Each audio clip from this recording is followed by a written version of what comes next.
PTM peneraju jauh lebar anda kepada mereka yang lembik, boyok, penakut, tak pandai. Datang lah. Lepas tu mereka tu mereka nak por je. Okey. Saya nak beritahu yang Faizal kata, jangan lupa 4 petang hari Jumaat. Kau pakut je, kau sekompos tu.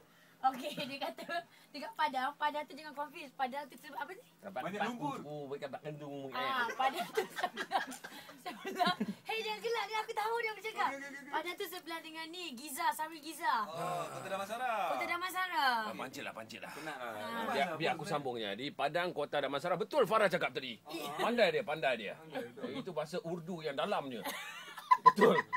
Dan pada Jumaat ini jam 4 petang, 50 orang yang pertama sampai ke lokasi berpeluang untuk baling belon hangit kepada Farah dan AG. Tapi sejujurnya again, mula-mula saya tak suka, saya takut, tapi bila fikirkan pendengar-pendengar Hot FM kita yang seramai berjuta-juta ni, memang tak pandai baling. Pengkor. Apalah sangat.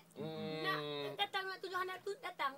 Okey, tak apa, saya Saya sabar. menjamin saya sikit pun tak luka. Sahut cabaran Farah itu sebab dia belagar sangat. Baling Farah. 50 orang yang pertama dapat belon daripada kami. Alright. Tapi kalau anda lebih daripada 50, boleh datang bawa belon sendiri. Boleh buat siap-siap kat rumah. Isilah apa-apa air yang berwarna di dalamnya. Jangan. It's okay. 4 petang di Padang, Kota Damansara. Pasal dia terak macam mana yang mesirin. Mana yang nak Music paling hangat Hot FM.